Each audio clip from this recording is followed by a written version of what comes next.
A minha filha é adolescente, né? 14 anos, começou a ver de longe e falou: para, pai, pai. Tudo que eu profetizei na minha vida, desde a época lá que eu era do subúrbio do Rio de Janeiro até hoje, foi por aquilo que eu profetizei. E tem o talento de jogar bola, não é um dom espiritual. Então você pode usar seu talento onde você quiser, que você não vai dar conta do seu talento, você vai dar conta do seu dom.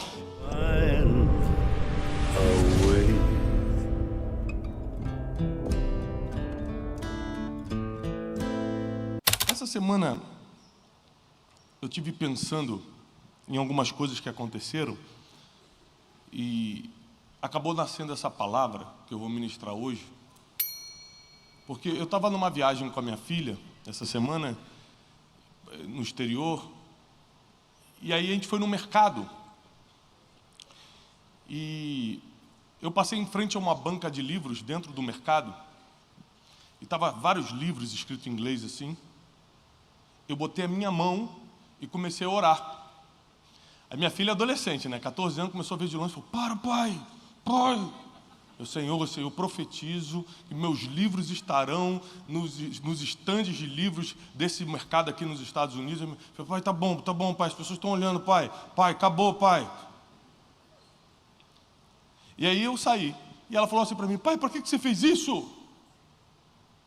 Eu falei assim: porque eu acredito muito no poder das palavras. E tudo que eu profetizei na minha vida, desde a época lá que eu era do subúrbio do Rio de Janeiro até hoje, foi por aquilo que eu profetizei. Tudo que eu não profetizei ainda não aconteceu. Tudo que eu declarei, fazendo por merecer, porque a fé sem obras é? Então adivinha, eu pedi para o meu livro estar lá, mas eu escrevo o livro todo ano. Eu pedi para o meu livro estar lá, mas eu leio muitos livros para aprender a cada vez escrever melhor. Eu pedi para o meu livro estar lá, mas eu tenho praticado a minha parte.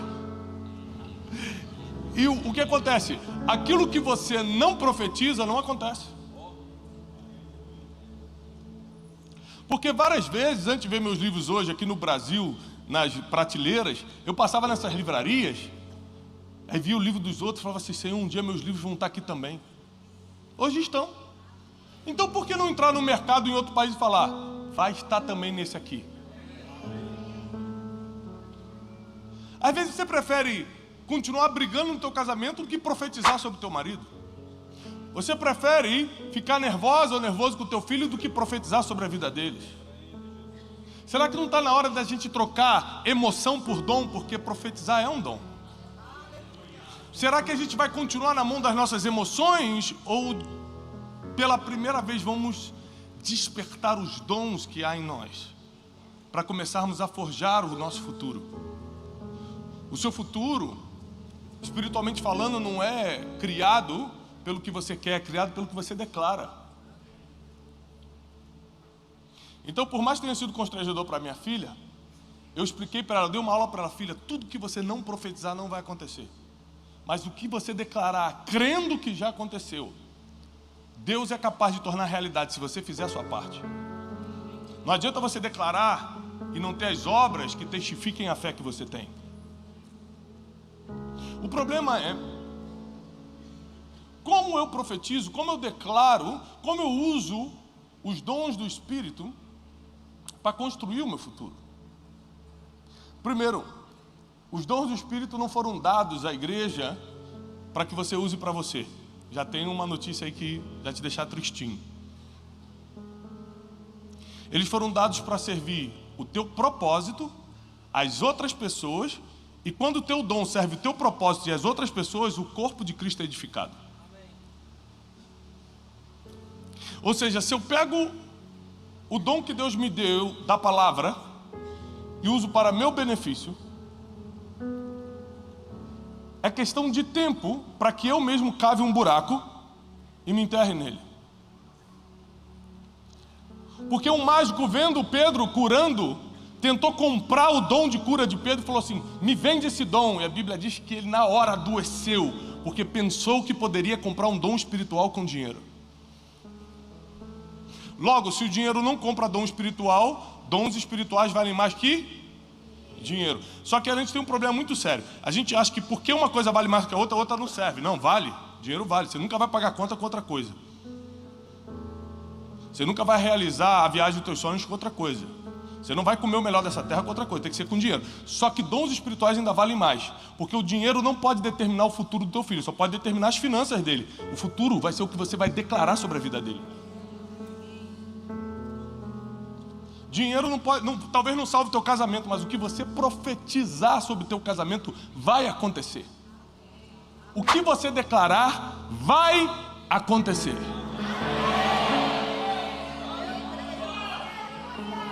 Mas para acontecer tem que estar escrito. Nunca acredite em algo que não está escrito.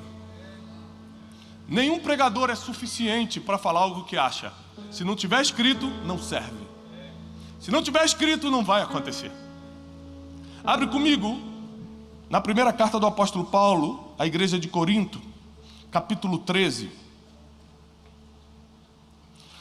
É um capítulo muito famoso, nós vamos pegar mais o final dele. E diz o seguinte, a partir do versículo 7. 1 Coríntios 13, 7. A partir do 7, nós vamos ler um pouquinho. O amor tudo sofre, tudo crê, tudo espera, tudo suporta. O amor nunca perece. As profecias desaparecerão. As línguas, o dom de línguas cessará. O conhecimento que você acumulou passará. Pois em parte conhecemos e em parte profetizamos. Quando, porém, vier o que é perfeito, o que é imperfeito vai desaparecer. Quando eu era menino, falava como menino, pensava como menino e raciocinava como menino. Quando me tornei homem, deixei para trás as coisas de menino. Agora, pois, estamos vendo apenas como um reflexo, como se fora um espelho. Mas então, um dia, veremos face a face. Agora conheço apenas uma parte, mas um dia conhecerei plenamente, da mesma forma com que já sou plenamente conhecido. Assim, pois, permanecem agora estes três: a fé, a esperança e o... Mas o maior deles é o... Próximo versículo. Então sigam o caminho do... Está escrito aí, capítulo 14, versículo 1. Sigam, pois, o caminho do... E busquem com dedicação os dons espirituais, principalmente o dom da...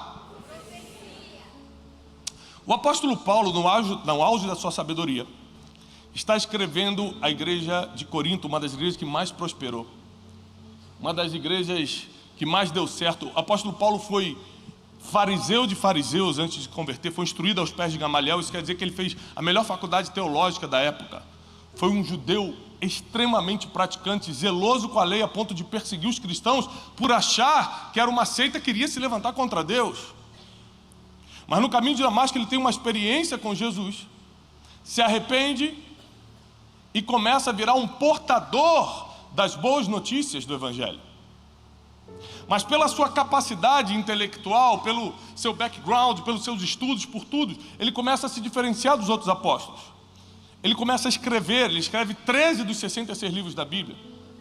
Ele começa a ensinar a igreja, a doutrinar, a organizar. Bom, são muitos dons, são muitos ministérios. São 9 dons espirituais: dom de profetizar, o dom de curar, de operação de milagres, o dom de sabedoria, o dom do conhecimento, o dom de falar em línguas, o dom de interpretar línguas. São 5 ministérios: apóstolos, profetas, pastores, evangelistas, mestres. Ou seja, é muita coisa. O apóstolo Paulo diz, tudo isso é de Deus.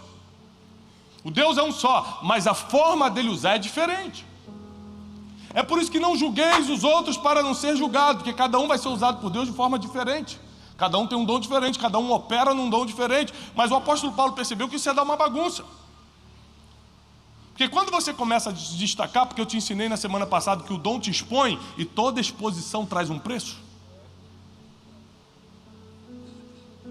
O que te detona não é o dom te abençoa. O que te detona é a exposição que o dom dá. Se você não tiver vida emocional para lidar com a exposição do dom, você não fica de pé.